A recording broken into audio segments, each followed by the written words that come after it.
Good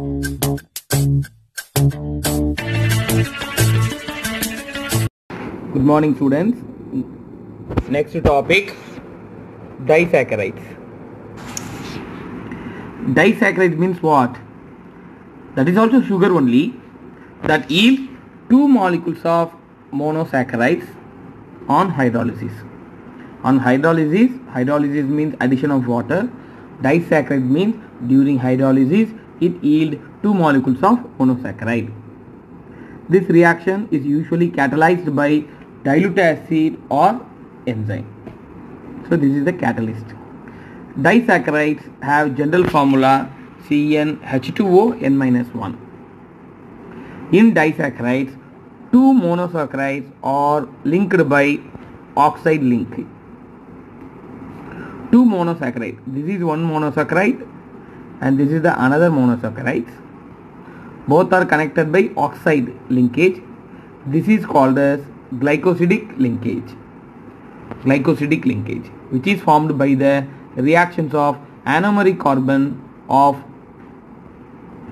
one monosaccharide react with hydroxyl group of another monosaccharides. So this compound is formed by the reaction of carbon of one monosaccharide react with hydroxyl group of another monosaccharide. Both are reacted means this compound is formed. Example, sucrose, lactose, maltose. Here example is sucrose is given. See, this is the structure of glucose. This is the structure of fructose. Both are reacted means sucrose is formed. Next heading, sucrose. Sucrose, commonly known as table sugar, is the most abundant disaccharide. Sucrose, commonly known as table sugar, normal sugar, is the most abundant disaccharide. It is obtained mainly from the juice of sugar cane. So the sugar is mainly obtained from sugar cane and sugar beets. Insects such as honeybees have the enzyme called invertase that catalyze the hydrolysis of sucrose. Hydrolysis of sucrose already we learned in our lower classes. In this reaction, invertase enzyme act as a catalyst. So hydrolysis of sucrose gives glucose and fructose. This is the reaction. Hydrolysis of sucrose gives glucose and fructose. Honey in fact is primarily a mixture of glucose, fructose, sucrose. Honey means mixture of these three. On hydrolysis, sucrose yields equal amount of glucose and fructose units. Sucrose and glucose are dextrorotatory compounds. Dextro means what? It rotates the plane polarized light to right hand side, that only indicated by this positive symbol. So both are dextrorotatory compounds, while fructose is a levorotatory compound. So only here it is indicated by minus sign. During hydrolysis of sucrose, optical rotation of the reaction mixture changed from dextro to levo. So sugar is non-reducing. So sugar is called as invert sugar. Sugar is also called invert sugar. Why sucrose is called invert sugar? Because here that optical rotation is changed from dextro to levo. Structure in sucrose, C1, that is first carbon of alpha D glucose. This is the structure of alpha D glucose is joined to second carbon of beta D fructose. Glycosidic bond thus formed is called as alpha 1,2 glycosidic bond. The glycosidic bond thus formed is called as alpha 1,2 glycosidic bond, because in glucose unit first carbon is attached, in fructose unit second carbon is attached. So 1,2 glycosidic bond, since both carbonyl carbon are involved in glycosidic bonding, so sucrose is non-reducing sugar. So both carbonyl carbons are involved in the glycosidic, so it is called as non-reducing sugar. Next one, lactose. This is also example for disaccharides found in milk of mammals, and hence it is referred to as milk sugar. On hydrolysis means it gives galactose and glucose. Sucrose yields glucose and fructose, but lactose gives galactose and glucose. Here beta D galactose and beta D glucose are linked. So galactose and glucose both are linked by glycosidic bond as shown in figure. So the aldehyde carbon is not involved in the glycosidic bond. So it retains its reducing property. So it is a reducing sugar. Sucrose is a non-reducing sugar, but lactose is a reducing sugar because here aldehyde carbon is not involved in the glycosidic bond. So it retains its reducing property, so only it is called as reducing sugar. Next heading, maltose. Maltose derived from name from malt. Malt means what? Grains. From which is it extracted. It is commonly called as malt sugar. Malt from sprouting barley.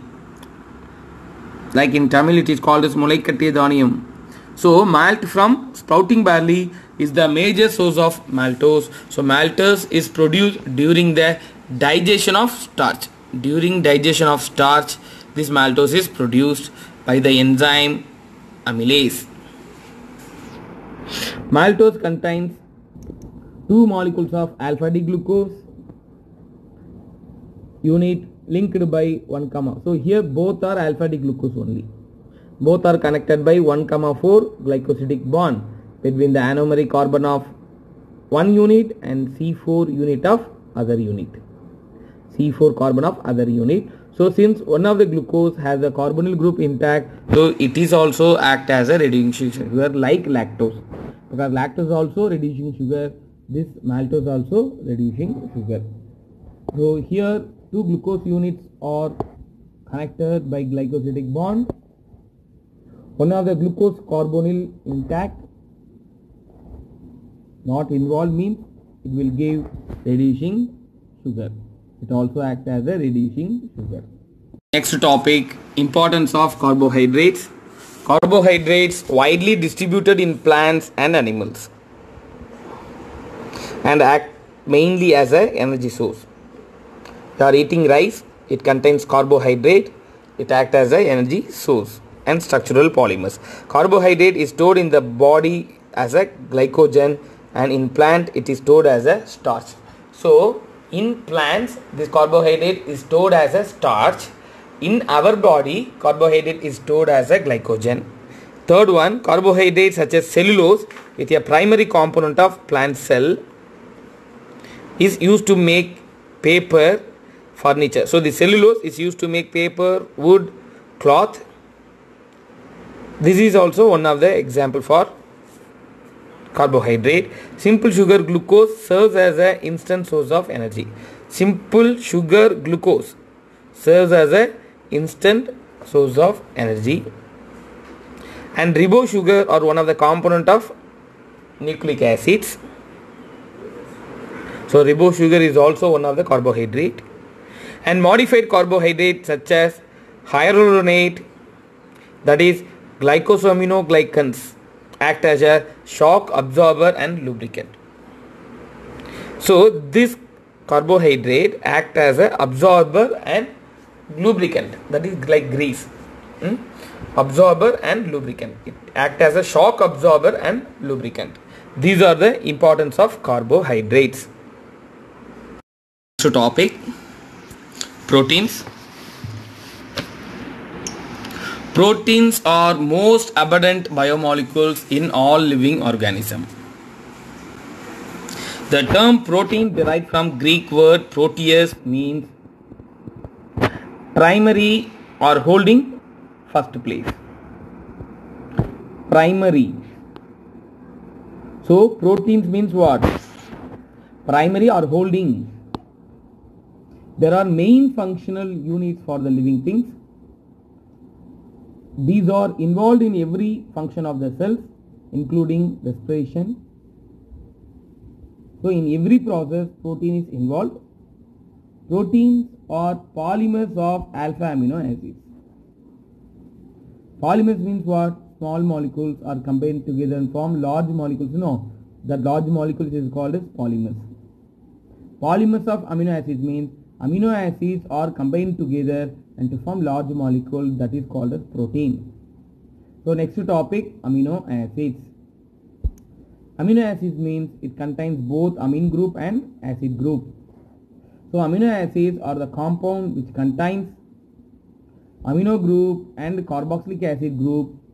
So the protein molecules are made up amino acids, which can be represented by the following general formula. R, that is alkyl group, and the carbon, next carbon contains one amine group and one acid group, so only it is called as amino acids. There are 20 alpha amino acids are commonly found in protein molecules. Each amino acid is given a trivial name. 3-letter code and 1-letter code is given for each amino acid. In writing the amino acid sequence of protein, generally either 1-letter or 3-letter codes are used. In next page, for this some examples are given, but that is the reduced portion. So amino acids means it contains amino group and acid group. Moreover, 20 alpha amino acids are found in protein molecules. For each amino acid, we will give a trivial name, general name with a 3-letter code and 1-letter code. Up to this is enough. Remaining next heading is a deleted portion, so no need to read. Next one, properties of amino acids. Amino acids are colorless, water soluble, crystalline solids. Since they have both carbonyl group and amino group, their properties differ from regular amine and carboxylic acid. Amino acid color is given, colorless. Solubility is given, water soluble. Since it contains both acid group, that is carbonyl group and amino acid, but their properties differ from both amine and carboxylic acid. So the carboxylic group can lose a proton and becomes negatively charged. Amino group can accept a proton and becomes positive charged. See the structure? This is the acid. If it loses one H plus means it forms COO minus.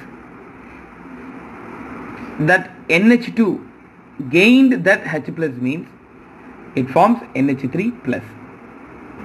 That only given here. Positive charge depending upon the pH solution. So the carboxyl group can lose a proton and become negative charge. Amino group can accept a proton to become positive charge depending upon the solution. So depending upon the nature of pH, it exists as a acidic or basic. At a specific pH, net charge of amino acid is neutral, and that point, that pH is called as isoelectric point. See this equation. Neutral pH, that is, this is called as isoelectric point. Which one is called as isoelectric point? At the specific pH, net charge of amino acid is neutral. So net charge is 0. That pH is called as isoelectric point. If proton, that is NH2, gained one proton means it becomes NH3 plus. Total net charge is +1.